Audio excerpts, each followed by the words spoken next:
ఓం నమ శివాయ. శ్రీ విష్ణు రూపాయ నమః. ఈ శ్రావణ మాసంలో మేషరాశి వారు ఏమి చేస్తే వాళ్ళ జీవితాలు మహా అద్భుతంగా ఉంటుందనే దాని గురించి మనం ఇప్పుడు తెలుసుకుందాం. మేషరాశి అంటే వాళ్ళ పుట్టిన date of birth, time of birth, place of బర్త్ను బట్టి వచ్చే మేషరాశి కావచ్చు, అలాగే వాళ్ళ పేరు బలాన్ని బట్టి వచ్చే మేషరాశి కావచ్చు. ఎలా చూసినా వర్తించేది మేషరాశి. పేరు బలం కన్నా రాశి ఫలం గొప్పది అని అంటారు. అంటే మీరు పుట్టిన లగ్న కుండల్ని బట్టి పెట్టే పేరుకైనా మీ పేరులో వచ్చే మొదటి అక్షరానికి ఉండే రాశి ఫలాన్ని చూడాలని శాస్త్రం చెప్తుంది వాస్తవంగా. అయితే మేషరాశి, ఈ రాశి వారు ఈ శ్రావణ మాసంలో నేను చెప్పిన ఈ చిన్నపాటి రెమెడీ ఫాలో చేస్తే మీ కోరిక ఏమైతే ఉంటుందో అది 100% నెరవేరిపోతుంది. అది బలంగా దృఢంగా ఏ కోరిక అయితే ఉందో ఆ కోరిక మీరు కోరుకోండి. ముఖ్యంగా ఎవరికన్నా ఇల్లు కొనాలి అంటే ఆ ఇల్లు 100% కొనేస్తారు. ఒకవేళ ఎవరికన్నా మంచి జాబ్ రావాలి, గవర్నమెంట్ జాబ్ అంటే వచ్చేస్తుంది. ఒకవేళ ఎవరికైనా వయసు వచ్చినా కూడా పెళ్ళి అవ్వట్లేదు అని బాధపడినా, అది ఆడవారు కానీ మగవారు కానీ ఎవరైనా కానీ వాళ్ళకి మ్యారేజ్ అయిపోతుంది. అలాగా కాకుండా ఎవరికీ చెప్పలేని కోరిక మా మనసులో ఉంది, ఆ కోరిక ధార్మికంగా ఉండాలి. మీ మనసులో ఏ కోరిక అయితే మిమ్మల్ని కలత చెందుతూ ఉంటుందో ఆ కోరిక మీకు నెరవేరాలి అని అంటే ఈ రాశి వారు నేను చెప్పినట్టు ఈ చిన్నపాటి రెమెడీ ఫాలో చేసి చూడండి. 100% రానున్న శ్రావణ మాసం కల్లా ఈ కోరిక నెరవేరకపోతే నన్ను అడగండి. మీరు చేయవలసింది ఏంటంటే వెరీ సింపుల్. ఈ శ్రావణ మాసంలో మంగళవారం రోజు చెయ్యాలి. గుర్తుపెట్టుకోండి, అంటే ఏ వారమైనా పర్వాలేదు, శ్రావణ మాసంలో మంగళవారం రోజు మాత్రమే ఇది చెయ్యాలి. మీరు ఏం చేయాలి అంటే ఆడవారు కానీ మగవారు కానీ పెళ్ళి అయిన వాళ్ళు కానీ పెళ్ళి కాని వాళ్ళు కానీ ఎవరైనా కానీ మీరు ఏం చేయాలి అంటే మంగళవారం రోజు తలస్నానం ఆచరించిన తర్వాత బ్లాక్ కలర్ డ్రెస్ కాకుండా మీరు ఏ కలర్ డ్రెస్ అయినా ధరించండి.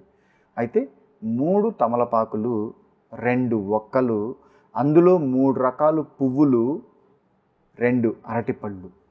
ఈ 2 అరటిపళ్ళతో పాటు 516 రూపాయలు దక్షిణ అనగా సంభావన. దాంతోపాటు తెల్లని ద్రాక్ష పండ్లు, అంటే అది ఒక గుత్తి కావచ్చు, లేదంటే ఒక 9 కావచ్చు, లేదంటే ఒక ½ కేజీ కావచ్చు, కేజీ కావచ్చు, శక్తికి మేర. అంటే ద్రాక్ష పళ్ళు 9 కన్నా తక్కువ ఉండకూడదు, ఎక్కువ ఉండాలి. ఈ ద్రాక్ష పళ్ళు కూడా తెల్లనివి 2 రకాలు ఉంటాయి. అందులో ఒకటి బ్లాక్ గ్రేప్స్, ఒకటి వైట్ గ్రేప్స్. ఈ వైట్ గ్రేప్స్ ఇవి మీ చేతులు గుండా మీరు ఈ శ్రావణ మాసంలో మంగళవారం రోజు మీ దగ్గరలో ఉన్న గుడిలో ఉన్న పంతులు గారికి తీసుకొని వెళ్ళి మీరు ఆయనకి వాయనం ఇవ్వండి. అది ఆడవారు కానీ మగవారు కానీ పిల్లలు కానీ పెద్దవారు కానీ పెళ్ళి అయిన వాళ్ళు కానీ పెళ్ళి కాని వాళ్ళు కానీ ఎవరైనా కానీ. మామూలుగా శ్రావణ మాసంలో వరలక్ష్మి వ్రతం చేసినప్పుడు ఎదురింటోళ్ళని పక్కింటోళ్ళని తెలిసిన వాళ్ళని పిలిచి మనం వాయనం ఇస్తూ ఉంటాం, ఇది శాస్త్రం.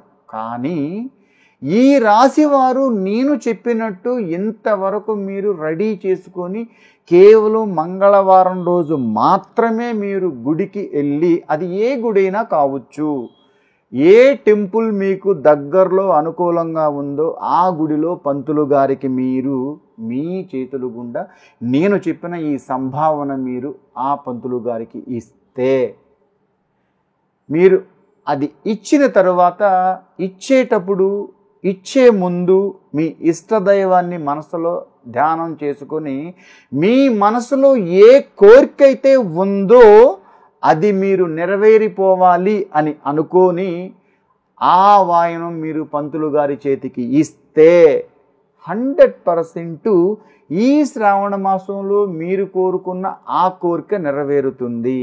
అయితే మీరు ఈ పూజ చేస్తున్నప్పుడు ఇది ఒక పూజ లాంటిదే. మన జీవితంలో మనకు అంటే మనం అభ్యున్నతికి రావాలి అంటే ఎంతోమందికి ఎన్నో కోరికలు ఉంటాయి, ఎన్నో ఇష్టాలు ఉంటాయి, ఎన్నో బాధలు ఉంటాయి, ఎన్నో సమస్యలు ఉంటాయి, ఎన్నో మరెన్నెన్నో వాళ్ళకే తెలుసు. దెబ్బ నాకు తగిలితే నొప్పి ఇంకోరికి తెలియదు, నాకే తెలుస్తుంది. కనుక నాకు ఏ సమస్య ఉంది, ఏ కోరిక ఉంది, ఏ ప్రాబ్లం ఉంది, నేను ఏం చేస్తే బాగుంటాను, ఏమి చేయాలి అని అన్నది నేను నిర్ణయం తీసుకోవాలి తప్ప ఎవరో చెప్పరు. మనకెప్పుడు ఎవరు ఏది చెప్పరు. మనం అందరినీ చూసి నేర్చుకోవాలి. అది పాఠాలు కానీ గుణపాఠాలు కానీ. మనం బాగా ఉంటే చూసి ఏడ్చేవాళ్ళు తప్ప మనం ఒక స్థాయికి వస్తున్నామంటే మనకు హెల్ప్ చేసేవాళ్ళు ఎవ్వరూ ఉండరు. నీ వైపు నీతో ఉన్నవాళ్ళు 4 మాటలు పైకి అలా మాట్లాడతారే తప్ప వాళ్ళ మనసులో ఉండే ఏడ్పు వేరేలా ఉంటుంది. నువ్వు బాగా ఉండాలని కోరుకునే వాళ్ళల్లో ఎవరుంటారు? మీ అమ్మ నాన్న, పెళ్ళైతే భార్య, బిడ్డలు, నీ శ్రేయస్సు కోరే ఓ 4 ఫ్రెండ్స్. వాళ్ళు మనకు ఈ కొద్దిపాటి వాళ్ళు మాత్రమే మన జీవితం బాగుండాలి అని కోరుకుంటారు. అంటే 100లో 4% మాత్రమే. మిగతా 96% అంతా వీడు ఎప్పుడు పాడైపోతాడా, వీడికి ఏంటి ఇంత బలుపు, వీడికి ఏంటి ఇంత టెక్కు, అబ్బా ఏం చేస్తున్నాడు ఏంటి అని ఆలోచిస్తారు తప్ప 24 గంటల్లో 5 గంటలు మాత్రమే నిద్రపోయి మిగతా టైం అంతా పనిచేసేది వాడికి కనిపించదు. మీరు తింటారో తినరో, ఏం చేస్తారో, ఎంత బాధపడతారో, ఎంత ట్రావెల్ చేస్తారో, ఎంత సేవ్ చేస్తారో అవన్నీ ఎవరికి కనిపించవు.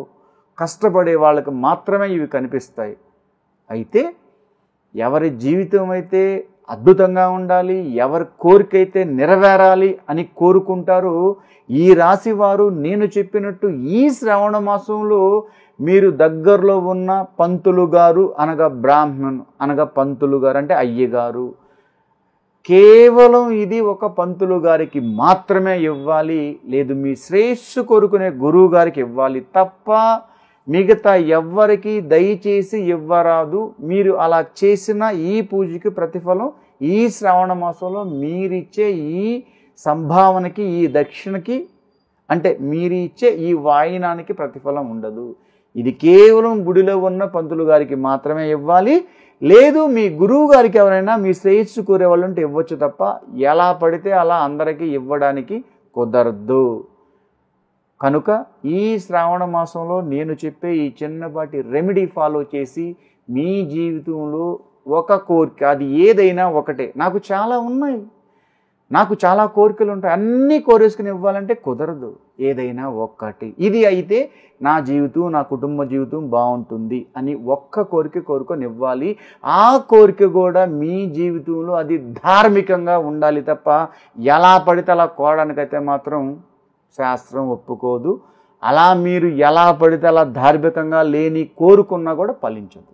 ధార్మికంగా కోరుకోండి. నాకు మంచి జాబ్ రావాలి, ఓ సొంత ఇల్లు కొనుక్కోవాలి, నాకు పెళ్ళి కాకపోతే పెళ్ళి అవ్వాలి, లేదు మా అమ్మగారు ఆరోగ్యరీత్యా బాధపడితే బాగుండాలి, మంచి భూమి కొనుక్కోవాలి, మంచి కారు కొనుక్కోవాలి, తప్పులేదు.